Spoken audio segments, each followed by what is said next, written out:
La iglesia más difícil que tuvo el apóstol Pablo, me parece que en general todos coincidimos que es Corinto, la iglesia de Corinto, ¿no?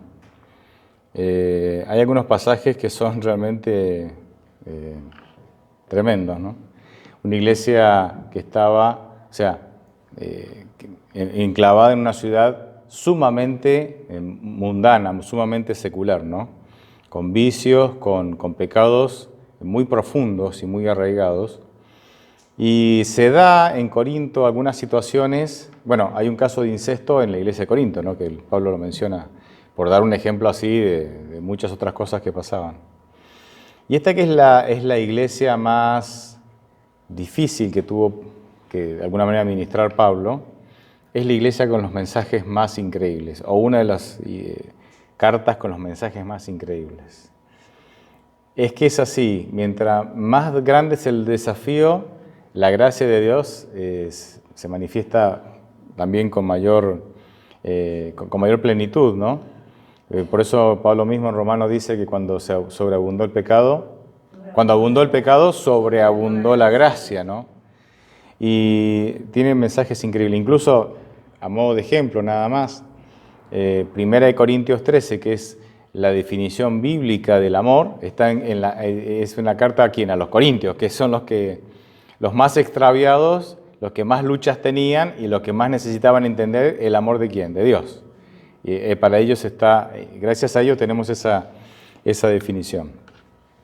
Pero yo me voy a detener en un texto de 1 Corintios 1, capítulo 3, y del versículo 11 al 15, pero quiero leer primero versículos 1 al 4, para que entender el contexto, la situación, el contexto de lo que viene hablando Pablo en su carta, ¿no? Así que leo 1 Corintios 3, del 1 al 4, para entender el contexto, y después me detengo en los otros pasajes. Dice 1 Corintios 3, del 1 al 4. Hermanos, yo no pude hablarles como a personas espirituales, sino como a gente carnal, como a niños en Cristo. Les di a beber leche, pues no eran capaces de asimilar alimento sólido, ni lo son todavía, porque aún son gente carnal. Es decir, la gente carnal es la gente que es impulsada y gobernada por sus propias malas tendencias, ¿no? Y la gente espiritual es impulsada, motivada y gobernada por el Espíritu Santo. Dice, pues mientras haya entre ustedes celos, contiendas y divisiones, serán gente carnal y vivirán según los criterios humanos. Y es que cuando alguien dice, yo ciertamente soy de Pablo, y el otro, yo de Apolos, ¿acaso no son gente carnal? Así que Pablo da que una de las evidencias de que las personas, y por ende también puede ser las iglesias, no están siendo dirigidas plenamente por el Espíritu Santo, sino que de alguna manera las acciones están siendo motivadas por nuestras propias malas tendencias, es que hay celos, hay contiendas, hay peleas y hay divisiones. Esa es una de las evidencias. En ese contexto, viene entonces el versículo 11 al 15, que es donde me quiero detener. Porque nadie puede poner otro fundamento que el que está puesto, que es Jesucristo. Y si alguno edifica sobre este fundamento y pone oro, plata, piedras preciosas, o madera, heno sería pasto, ¿verdad?, u hojarasca, su obra podrá verse claramente, el día la pondrá al descubierto, y la obra de cada uno, sea la que sea, será revelada y probada por el fuego. Si lo que alguno sobreedificó permanece, ese recibirá su recompensa. Si lo que alguno sobreedificó se quema, ese sufrirá una pérdida.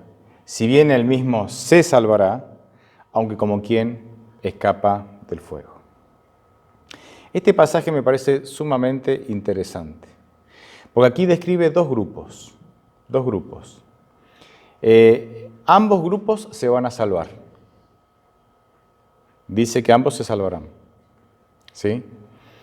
El tema no es que un grupo se pierda, que hay otro que se salve, porque ambos se salvarán, sino el legado, el fruto de la vida cristiana que cada uno ofrece. O sea, les tiro, adelanto el resumen o adelanto digamos, parte de la conclusión. Este texto y otros nos dicen que hay personas que se salvarán habiendo dejado un legado cristiano, una vida cristiana, digna de un hijo de Dios, y hay otros que se salvarán, ¿cómo lo diríamos en criollo? Dejando el pelo en el alambrado, ¿no? Bien de campo, ¿no? Así. Hay otros que se salvarán y cuyo legado será muy pobre o cuya ofrenda de vida será un desastre. Y en esa dirección van estos versículos. Ahora, ¿por qué se van a salvar a pesar de que la vida cristiana parece no haber sido, en algunos no parece no haber sido la mejor? Porque la salvación no tiene que ver con la conducta ni con lo que hago, sino que la salvación es por gracia, es un regalo de Dios. Entonces te vas a salvar porque aceptás el don gratuito de Jesucristo, aunque hayas tomado malas decisiones y hayas tenido una vida espiritual pobre. Si me detengo un poquito en el legado, Pablo va a decir que este legado, esta vida espiritual, va a decir que es un edificio. Toma la ilustración del edificio.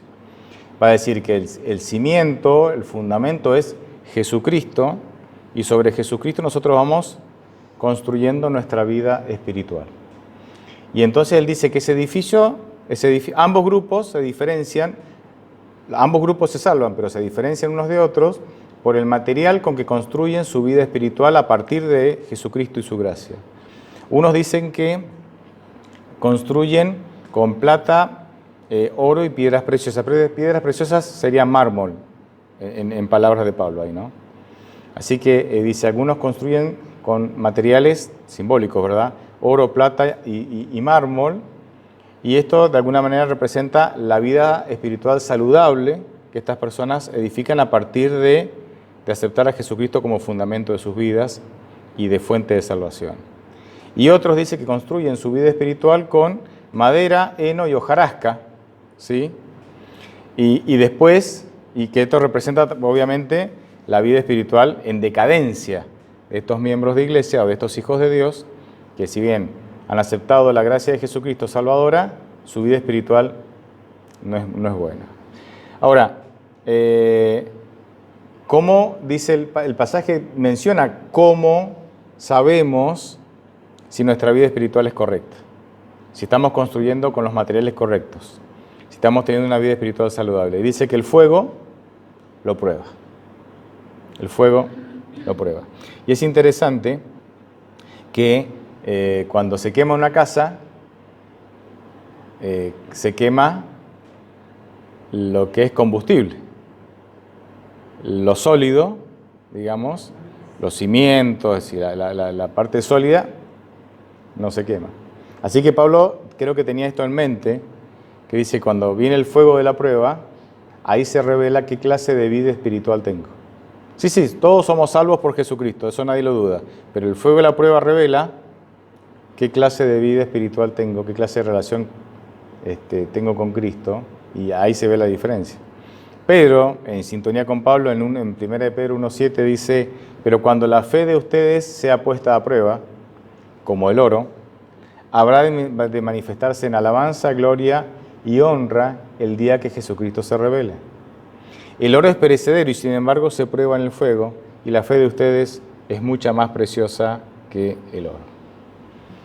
Pablo, creo que con palabras de esperanza en el versículo 15 y 1 Corintios 3:15 que lo leímos, creo que dice, da palabras de esperanza para aquel que no edificó, digamos, con los materiales correctos, aquel que no tiene una vida espiritual saludable. Y dice, si lo que alguno sobreedificó se quema, o sea, si mi vida espiritual no sobrevive al fuego de la prueba, ¿por qué? Porque tengo una vida espiritual en decadencia, dice, sufrirá una pérdida. Si bien él mismo se salvará, ¿y por qué se salvará? Porque acepta la gracia salvadora de Cristo. Si bien él mismo se salvará, aunque como quien escapa del fuego. Otras versiones dicen, aunque como quien pasa por el fuego. Pasa y logra ¿qué? Zafa, digamos. Pero Así, chamuscado, bien, esa es la palabra, ¿no? Yo creo que un caso bíblico que ilustra esto, yo creo que de alguna manera resume y nos hace entender bien esto, es Sansón. Sansón tenía muchísimo para dar. Dios nos ha dado capacidades, talentos, dones a todos. Tenía muchísimo para dar. Sin embargo, sabemos que Sansón se salvó, porque Hebreos 11 dice que se salvó. Su vida fue una ofrenda pobre y estropeada. ¿Por qué? Por las malas decisiones que tomó y porque construyó su vida espiritual, su relación con Dios, con heno, hojarasca, ¿verdad? Y madera, Entonces, ¿se salvó? Sí se salvó. Pero ¿qué ofrenda pobre y estropeada ofreció a Dios con su vida? Sí, dale. Cuando dice, aunque así como por fuego, ¿se salva gracias a las pruebas? No, las pruebas revelan qué tipo de carácter tengo. Porque Sansón las pasó mal y en el último momento, cuando ya estaba al horno, se arrepintió. Gracias, podríamos decir, a las pruebas, no sé si... Las pruebas son un instrumento, uno no se salva, nunca nos vamos a salvar gracias a las pruebas porque las pruebas no salvan a nadie. Las pruebas son instrumentos que los puedo usar para buscar a Dios, claro, para buscar a Dios y de esa manera encontrar la salvación en Dios. O no, porque hay gente que pasa por prueba y no busca a Dios, reniega de Dios. La mujer de Job, ¿no? Las pruebas, lejos de acercarla a Dios, lo alejaron, ¿verdad? Y claro, ¿me entendés? Entonces, veo en este pasaje estos dos temas, salvación y el legado que nosotros demos, el fruto que nosotros demos. La salvación por un lado, que es por gracia, y la ofrenda viva, según Romanos 12:1, que yo doy con mi vida para glorificar a Dios, para engrandecer su obra y para gastar mi vida en una ofrenda viva al servicio de Dios. Este pasaje me dice claramente que muchos de los que o algunos de los que se salvan, se salvarán por gracia, pero que darán a Dios una ofrenda de vida muy, muy pobre, ¿no? El caso de Sansón creo que ilustra este asunto. Yo creo que volviendo a la ilustración de la construcción, Pablo usa ahí en Corintios 13, que mi vida es un edificio, ¿no? Mi vida espiritual es un edificio. Si yo vuelvo a esa obra de construcción, que es mi vida espiritual, para que esa obra de construcción sea aprobada, hay que, y resiste al fuego, de paso, el fuego de la prueba, yo creo que tiene que llevarse a cabo con los criterios de Jesucristo. Cuando construimos nuestra vida espiritual con los criterios de Jesucristo, que es el fundamento, creo que entonces nuestra vida espiritual, nuestro edificio espiritual va a ser aprobado y va a resistir el fuego. ¿Y saben cuáles son los criterios de construcción de Jesucristo? El amor. Jesucristo construye a partir del amor. Ese es el criterio de construcción. ¿En qué sentido? ¿Cómo aplico esto a la vida práctica? Lo que a mí me motiva para servir a Dios y al prójimo tiene que ser el amor. Hay ejemplos bíblicos de personas que fueron muy trabajadoras, que sirvieron a Dios haciendo grandes cosas, pero que no fueron motivados por el amor. Sí. ¿Y Dios los rechazó? Claro que sí. Por ejemplo, Mateo 7, 21, 22, conocidísimo el pasaje, pero podríamos citar más de uno.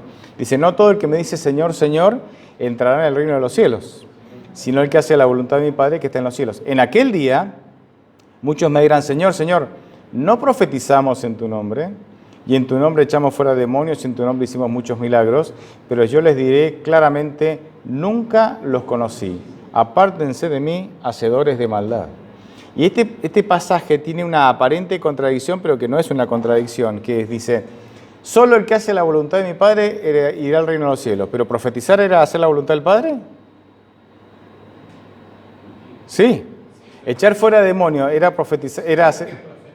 No, pero echar fuera demonios también era la voluntad del Padre. Hacer señales y milagros también. Ahora, el problema es que esta gente lo hacía con la motivación Claro, con la motivación equivocada. Con la motivación equivocada.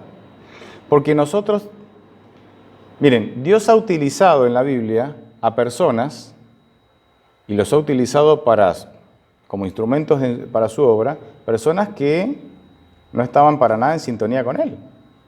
Balaam, por ejemplo. Y de Balaam termina dando... ¿Cómo podía expulsar demonios si no cómo expulsaba demonios? ¿Por qué lo expulsaba? Y pero el caso de Balaam nos ayuda a entender. Dios puede utilizar a personas que no están... A ver, ¿Dios utiliza solo a santos consagradísimos para su obra? No, porque no estaríamos acá. ¿Me entienden? No tengo que darles más ejemplos que los presentes, digamos, ¿no? Ahora, cuando hacemos las cosas por motivaciones equivocadas, nunca los conocí. Y no quiere decir que el fruto no sea correcto. Yo conozco personas que hacen mucho para la obra de Dios para engrandecerse a sí mismos, ¿o no? ¿Y hacen cosas buenas o no hacen cosas buenas? Pero no quiere decir que ellos después se vayan a salvar. Acá tenemos gente que hace cosas buenas para el Señor, pero no se salvaron. Mateo 7, del 21 al 22 me dice esto. ¿Por qué? Porque la motivación fue incorrecta. Dios igualmente los utiliza porque Dios trabaja en nosotros todo el tiempo. ¿Para llamarnos a qué? Al arrepentimiento, ¿verdad? Y hoy nos puede utilizar con motivaciones equivocadas, pero mañana podemos cambiar de motivación porque fuimos convencidos por el Espíritu Santo. ¿Me entienden? Ahora, si yo me resisto al Espíritu Santo, terminaré cosechando las consecuencias de servir a Dios con malas motivaciones. Dios no espera tener una iglesia perfecta para trabajar, para usarla como instrumento. Porque si esperara eso, nunca la hubiera podido utilizar. En la Biblia no vemos que Dios llama a hombres y a mujeres perfectos para ser instrumentos de Él. Ahora, en ese proceso Dios los utiliza en su imperfección y aún a veces en su pecado, en medio de su pecado, los utiliza, ¿sí? Y no por eso quiere decir que lo que hagan es correcto y no por eso quiere decir que van a ser salvos. Porque Dios está en un proceso con esa persona. Ustedes fíjense que Sansón estaba con una prostituta y se levantó de la cama de la prostituta y el Espíritu de Jehová vino sobre él, arrancó las puertas y los dinteles de la ciudad. ¿Me entienden? De la ciudad, no era una puertita, toneladas, y las cargó en el hombro y las dejó en el cerro. Y el Espíritu de Jehová venía sobre él cuando él estaba acostado con la prostituta. ¿Qué quiere decir? ¿Que Dios vale todo? No. Dios entendía que él estaba en un proceso. Y cuando Sansón agotó su tiempo de misericordia, agotó la medida de misericordia que fue muy amplia, entonces el Espíritu de Jehová ya no vino. ¿Y qué pasó? Le sacaron los ojos y cosechó las consecuencias. Pero Dios no esperó que Sansón fuera impecable para utilizarlo. Creo que sería lo ideal. Pero creo que nuestra condición de seres humanos pecadores no siempre sucede.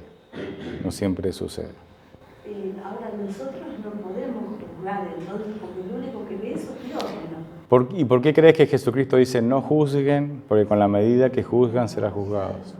Hay un equilibrio porque, por otro lado, Jesús también dice por sus frutos los conocerán. Hasta cierta medida nosotros podemos evaluar. Juzgar jamás. Evaluar, sí. Pero como dijo Manolo, echaban fuera demonios. ¿Quién iba a pensar que no eran de Dios? ¿Te das cuenta? Claro, están en el piso. ¿Te das cuenta? Es difícil. ¿Te das cuenta? Pensaba que cuando los 70 volvieron, venían maravillados porque decían, los demonios se nos sujetaban. ¿Me entendés? Como algo que era muy manifiesto en ese momento. Es que nosotros tendemos a pensar que la condición de salvos es un acto. ¿Sí? O sea, yo hoy acepto, soy salvo. Y es así. Y entonces ahora soy salvo, ya está. No, yo un minuto después puedo estar pecando. Y ahí empieza el proceso de vuelta. Así que la salvación es un acto, sí, porque cuando yo acepto y pido perdón y pido que acepto a Cristo como mi Salvador, en ese momento soy salvo, pero al mismo tiempo ese acto es parte de un proceso.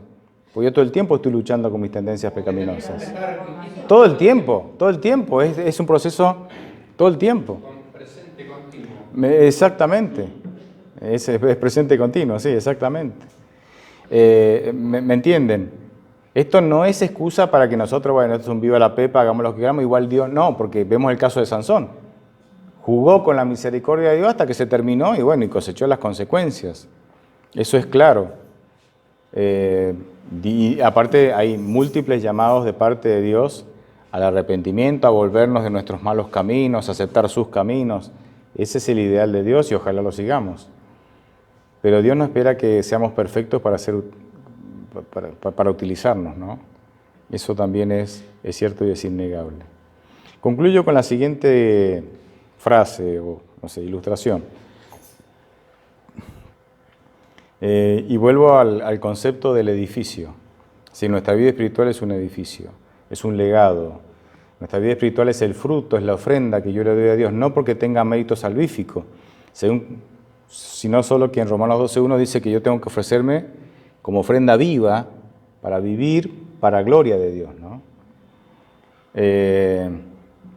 Ojalá la vida que llevemos glorifique a Dios. Ese es el ideal. Ese es el ideal, ¿no? Y escuché a una hermana, una señora así, hermana, miembro de nuestra iglesia, dijo algo tan interesante hace un tiempo atrás, en otra provincia, ¿no? Tan interesante, y quiero usarlo ahora. Ella hizo un relato libre, vamos a decir así, un relato libre de la conversación de la samaritana con Jesucristo, ¿sí? Pero fíjense qué interesante. A modo de ilustración. Dice, vieron que en un momento la samaritana se pone con la guardia alta y dice, no, pero ¿dónde es nosotros adoramos en el monte Gerizim y ustedes en Jerusalén, viste, como que se pone como queriendo discutir ahí, ¿no? Y entonces la conversación viene así, dice, bueno, pero ¿dónde adoramos? Porque en realidad nosotros adoramos en Gerizim y ustedes en Jerusalén. Y Jesucristo le contesta, mira querida, la realidad es que es en Jerusalén. Pero yo te aconsejo que sigas adorando aquí en Gerizim. En primer lugar, porque sos mujer. En segundo lugar, porque tenés 5 maridos y el último no es tu marido. En tercer lugar, porque sos samaritana. Así que allá, si vas a Jerusalén, que es donde hay que adorar, no te van a aceptar. Así que quédate acá y adora en espíritu y en verdad, que es lo mejor que te puede pasar. Yo dije, genial. ¿Y por qué lo cuento? Ojalá que nuestra vida no ahuyente a las personas del mensaje de Cristo y de la iglesia de Cristo. Igual se van a salvar por medio, si son adoradores en espíritu y de verdad, ¿o no? Igual, porque Cristo no les va a negar la salvación. Pero ojalá mi vida no sea como la de los judíos, que Jesucristo dijo, mira, ni vayas, la salvación viene de los judíos, pero ni vayas, porque son un desastre, más vale quédate acá y te vas a salvar adorando en espíritu y en verdad. Ojalá que esa no sea nuestra realidad y que las personas puedan venir a nosotros y a nuestra iglesia y experimentar la presencia de Cristo y la salvación de Cristo aquí también. Amén.